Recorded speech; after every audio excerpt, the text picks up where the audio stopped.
और फिर ना मैं घूंघट वूंघट डालकर, हाथ में थाली वाली लेकर, सारे गहने वहने पहनकर इंतजार कर रही थी। इतने में मेरा चांद आया, डोरबेल बजाकर, और जैसे ही मैंने दरवाजा खोला, मेरे चांद ने मुस्कुराकर कहा, मैं खाना खाकर आया हूँ। बस उस दिन मैंने तय कर लिया, इसके आगे कभी भी मैं करवा चौथ का व्रत नहीं रखूंगी।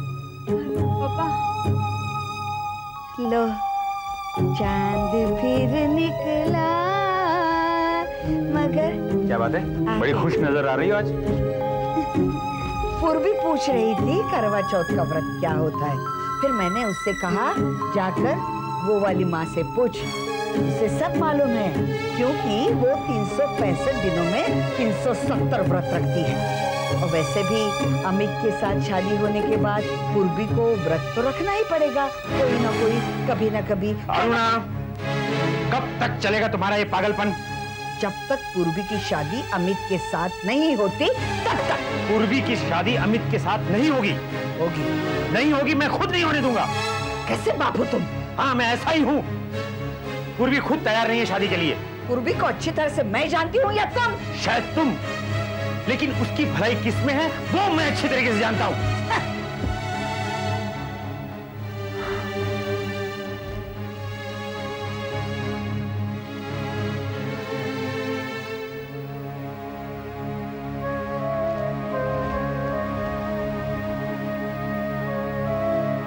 अरुणा, प्लीज छोड़ दो इसे। इससे कुछ हासिल नहीं होने वाला, उल्टा हम दोनों के बीच की दूरी बढ़ती जाएगी। जरा सोचो तो सही, क्या मिला है स्नेहलता? कुछ भी तो नहीं, बस एक अकेलेपन में जी रही है। उसने कभी ये कोशिश भी नहीं की कि मैं तुम्हें छोड़कर उसके पास चला जाऊं। जानता हूं अरुणा, पूर्वी अमित से प्यार करती है,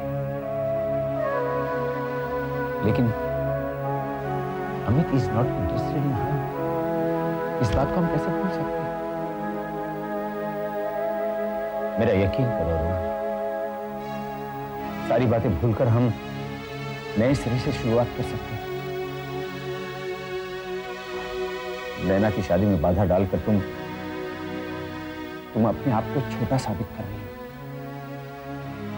ऐसा मत करो अरुणा, प्लीज ऐसा मत करो। मुझे ये अच्छा नहीं लगेगा कि कोई तुमसे नफरत करे। मैं सच कह रहा हूं, मुझे अच्छा नहीं लगेगा अरुणा, प्लीज। गोविंद, अगर इसी अंदाज में तुम पहले मुझे समझाते तो क्या मैं मानती नहीं? मैं कोई दुश्मन नहीं हूं तुम्हारी, मैं जान सकती हूँ तुम्हारी तड़प। ठीक है, तुम्हारी खुशी के लिए मैं पूर्वी की खुशियां कुर्बान करने को तैयार हूं।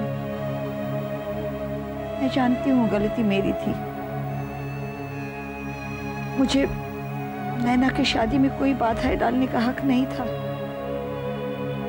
लेकिन मैं प्रॉमिस करती हूँ आज के बाद मैं ऐसी कोई हरकत नहीं करूंगी जिससे नैना की शादी में कोई बाधा आए।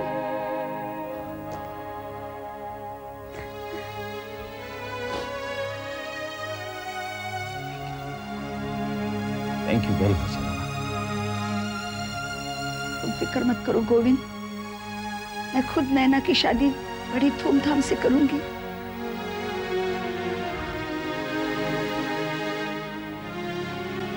लेकिन एक शर्त है,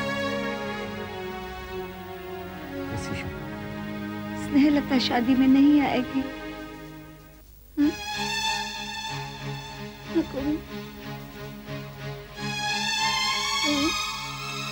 मैं तो अरुणा के यहाँ भीख मांगने ही गई थी ना, अपमान करना तो उसी ने शुरू कर दिया। लेकिन आपको वहां जाना ही नहीं चाहिए था। अमित, नैना की खुशियां मेरे लिए सबसे इंपॉर्टेंट है, और ये बात मैंने सबको 1000 बार समझाने की कोशिश की है, लेकिन कोई समझता ही नहीं है। सब कहते हैं कि दोष मेरा ही है। मम्मा, ऐसे मत सोचो, कोई तुम्हें दोष नहीं दे रहा। उल्टा हम सबको ये सब जानकर बहुत दुख हो रहा है कि वहां तुम्हारा अपमान हुआ है। वो भी इतनी छोटी सी बात के लिए। आप उसी दिन कोर्ट मैरिज के लिए राजी हो गई होती तो ना ही आप अरुणा जी के घर जाती और ना ही आपका अपमान होता। मम्मा मान जाओ ना, कोर्ट मैरिज में क्या बुराई है? तू नहीं समझेगी मेरे मन में क्या चल रहा है जब से ये कोर्ट मैरिज की बात निकली है।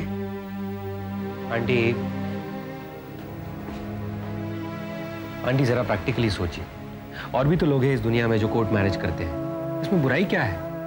करते होंगे लेकिन कुछ रीजंस होंगे, उनकी कुछ मजबूरियां होंगी तब करते होंगे।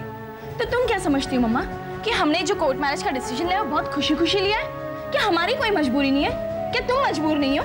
हाँ हूं, मैं भी मजबूर हूं, लेकिन मेरा मन ये स्वीकार करने के लिए तैयार नहीं है। और फिर लोग क्या कहेंगे? स्नेहलता डर गई, इसलिए नैना की शादी कोर्ट में चुपचाप करा दी। आंटी लोगों की बात सोचकर आप क्यों परेशान होती है? लोगों से हमारा क्या लेना देना, वो तो बोलते रहेंगे। आप सिर्फ इतना सोचिए कि मेरे मम्मी पापा राजी हैं, उन्होंने हमारे सारे रिलेटिव्स को भी समझा दिया है, मैं और नैना राजी है, फिर प्रॉब्लम क्या है? मम्मा बताइए ना, क्या प्रॉब्लम है? प्रॉब्लम है बेटा, I am feeling completely restless. मेरे दिमाग ने काम करना बंद कर दिया है। मुझे ऐसा लगता है कि मैं अरुणा के साथ नहीं लड़ सकती। और बेटा मुझे लग रहा है मैं हार जाऊंगी, और मैं हार मानना नहीं चाहती।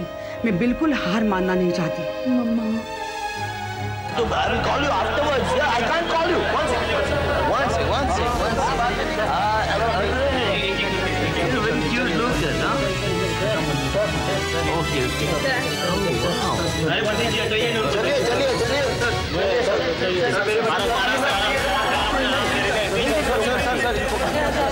Hi, sweetheart. You meet me alone. Yeah, sure. Give me the autograph.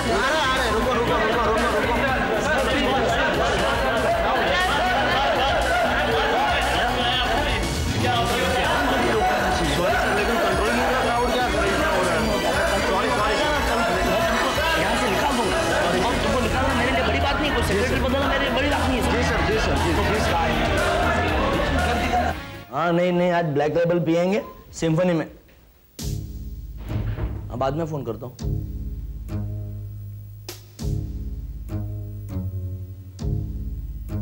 बंदेश हाँ जी सर। तू कहाँ है? कहाँ क्या हुआ सर? अरे यहाँ जूस नहीं, कॉफी नहीं तेरे साहब के लिए? तेरा ध्यान व्यान है या नहीं काम में? मैं लेके आता हूँ सर। क्या लेके आता हूँ इधर? जानते ये कौन है? कौन है? अरे मैं तुम्हें पूछता हूँ कौन है? सर पता सर मैं क्या मैं लगा रखा है? तुम कौन हो और यहाँ क्यों आए हो? वरुण कुमार जी, मेरा नाम आलोक शर्मा है। मैं यहाँ का नया स्टेज मैनेजर हूँ। वो नारायण भाई ने तो आपको बताया होगा मेरे बारे में। अच्छा मैनेजर साहब जी। ओह सॉरी सर, गलती हो गई। हमारी नहीं आपकी। आइंदा बिना परमिशन के मेरे मेकअप रूम में मत आइए। Understood? Yes sir. That's good. अच्छा मैनेजर साहब, इसके पहले आप क्या करते थे? वरुण कुमार जी, मैं बैंक में ऑफिसर हूँ। बैंक में ऑफिसर? कमाल है नहीं, ये साल बैंक की तनख्वाह भी गिरती जा रही है। नहीं, दरअसल ऐसी बात नहीं है, मेरी अपनी कुछ पर्सनल मजबूरी। एक मिनट ध्यान रखिएगा प्लीज, मुझे आपको कहना है कुछ।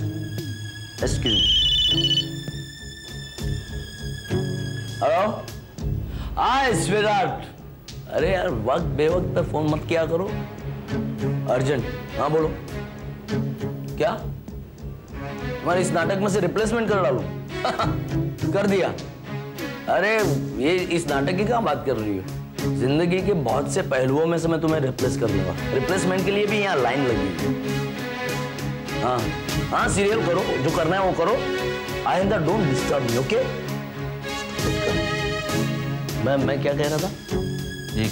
एक बात का ध्यान रखिएगा। नहीं, उसके पहले मैं जो कह रहा था ना, उसके पहले आप कुछ कह रहे थे और मैंने कहा था कि मेरी कुछ पर्सनल मजबूरियां हैं। हाँ याद आया। ये जो पर्सनल मजबूरियां है ना, ये सब बातें मुझे नहीं सुनानी। मैं ये सुनने का आदी नहीं हूँ और मुझे पसंद भी नहीं। जी। तो फिर खड़े क्यों हो? जाओ जाके काम पे लगो। रुकिए रुकिए रुकिए, आप हमेशा ऐसे लूटे फूटे ही लगते हो या आज मेरी सिंपैथी के लिए ये सब नाटक कर रहे हो? नहीं सर, ऐसी तो कोई बात नहीं है। नहीं नहीं नहीं, ऐसी कुछ बात होगी, क्योंकि मैं भी बैंक में था ना, मुझे पता है वो साले इतना सारा काम करवाते थे, तो मैं भी शाम तक मतलब फूटा फूटा हो जाता था। कोई बात नहीं, अब हमारे साथ हो ना, तो खा पीकर ठीक हो जाओ। Yes sir. तो खड़े क्यों, जाओ जाकर काम पे लगो। जो सुनो, बाहर से वो मेकअप मैन को बोल देना कि अंदर आ जाए मेरा मेकअप करने के लिए। तो बाहर कुछ जूते पड़े हुए हैं, उसको पॉलिश कर दो। ठीक है, पॉलिश करना नहीं आता? नहीं आता है। हाँ या मॉम, मालविका के बाबूजी सिर्फ ये प्रूव करना चाहते हैं कि जो वो चाहते हैं वही होगा, तानाशाही और कुछ नहीं। कोई शादी को रोकने के लिए कुछ कर क्यों नहीं रहा? सारी कोशिशें नाकाम रही है। और ये मालविका भी है ना mom, you won't believe it, she is actually getting ready for the wedding. अरे उसे हो क्या गया है? पता नहीं, मेरी समझ में तो कुछ भी नहीं आ रहा है। अब आप ही कुछ कीजिए ना मॉम। हमें कुछ करने की जरूरत भी नहीं है, ये उनका घरेलू मामला है, हमें दखलंदाजी नहीं करनी चाहिए। पापा प्लीज, आप ऐसे कैसे कह सकते हैं? मैं सही कह रहा हूँ, दिमाग पे ज्यादा जोर मत डालो, उन्हें अपनी जिंदगी अपने तरीके से जीने दो। लो, मेल डोमिनेटेड सोसाइटी के एक और सदस्य बोलने लग गए। अब तुम मुझ पे चिढ़ो मत। तुम बीच में बोलने लगे, मैं रेनू से बात कर रही थी। शांति शांति शांति। अच्छा मॉम, मुझे ये बताओ, ये मालविका की बाबूजी की शादी जो हो रही है, ये लीगली सही है या गलत? देख, ये शादी बिल्कुल गैर कानूनी है। पहली बीवी के होते हुए दूसरी शादी करना मतलब सीधे सीधा बाइगनी का केस है। पहली बीवी की कंप्लेन पर हस्बैंड को अरेस्ट भी किया जा सकता है। इसका मतलब है अगर रेवती आंटी ने खुद कंप्लेन की तो ये शादी रुक सकती है। तुम बात करा दो मेरी रेवती से। अरे नहीं नहीं, मैं उस औरत के साथ कम्युनिकेट नहीं कर सकती। क्या पल्लू वल्लू। यही तो प्रॉब्लम है ना मॉम, वो खुद ये एक्सेप्ट कर बैठी कि यही उनकी किस्मत में है। तुझे क्या परेशानी है, तू भी चुपचाप बैठ, या चाहे तो जाकर शादी अटेंड कर। मैं ऐसे आदमी की शादी में कभी नहीं जाऊंगी, और अगर आप लोग भी जाने की सोच रहे हैं तो मैं आप लोगों को जाने नहीं दूंगी। डर मत, हम वहां नहीं जा रहे। अगर कोई आदमी गलत काम कर रहा है तो हमारी उसमें शामिल होने की कोई इच्छा नहीं है। तो आप भी मान रहे हैं कि वो गलती कर रहे हैं? हाँ, भले इसमें मालविका और उसकी मम्मी का उतना ही दोष हो, लेकिन दूसरी शादी तो एकदम गलत बात है। That's it, mom. अब आप ही कुछ कीजिए ना, कोई ना कोई रास्ता निकालिए। मैं अपनी फ्रेंड की जिंदगी को बर्बाद नहीं होने दूंगी। ठीक है, मैं अभी कंसल्ट कर लेती हूँ मिस्टर पटेल से। फोन रख दो। क्यों? मैंने कहा ना, फोन रख दो। तुम किसी को फोन नहीं करोगी और ना ही किसी की लाइफ में इंटरफेरेंस करोगी। मगर क्यों? तुम अच्छी तरह जानती होगी क्यों। पापा, आप मॉम को क्यों रोक रहे हैं? तुम नहीं समझोगी, क्योंकि तुम बहुत सारी बातें नहीं जानती हो, डिटेल्स नहीं जानती हो। खाम का कानूनी दाव पेच में पड़ के रणबीर जी का भी बुरा करोगी और अपनी सहेली का भी।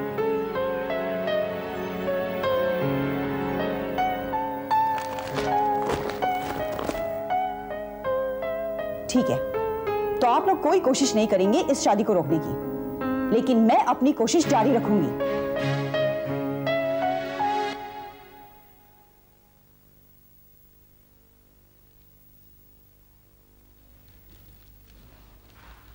कहाँ जा रहे हैं आप लोग? अरे जैसे तुझे पता नहीं, आज मालविका के पापा की शादी है ना। आप लोग उस आदमी की शादी में जा रहे हो जिसने आप लोगों को इंसल्ट करके घर से निकाल दिया था? बेटा, गुस्से में आदमी कुछ भी कर जाता है, और उस दिन उनके मन में कुछ भी नहीं था। बेटा, उन्होंने हमें इनविटेशन भेजा है, इसका मतलब एक तरह से उन्होंने हमसे माफी मांगी है। चले यार अरे तुम तो बाद में आओगी ना सहेलियों के साथ। मैं नहीं जाने वाली वहां। मुझे समझ में नहीं आता आप लोग कैसे जा सकते हो। माँ, तुम तो रेवती आंटी को बहुत चाहती हो ना। उस आदमी की शादी यानी रेवती आंटी की बर्बादी। तो तुम कैसे जा सकती हो माँ? मैं नहीं चाहूंगी कि आप लोग जाओ। ठीक है बेटा, अगर तू कहती है तो हम वहां नहीं जाते, लेकिन हमारे वहां न जाने से क्या शादी रुक जाएगी? बेटा, हम सब पर समाज का एक बंधन होता है, और फिर हम वहां रणवीर जी के इनविटेशन पर नहीं जा रहे हैं। वो तो हमें रेवती बहन ने खास आग्रह करके बुलाया है, इसलिए हम वहां जा रहे हैं। और सुन, अगर हम वहां नहीं गए तो कल तेरी शादी होगी, तब तेरी शादी में कौन आएगा?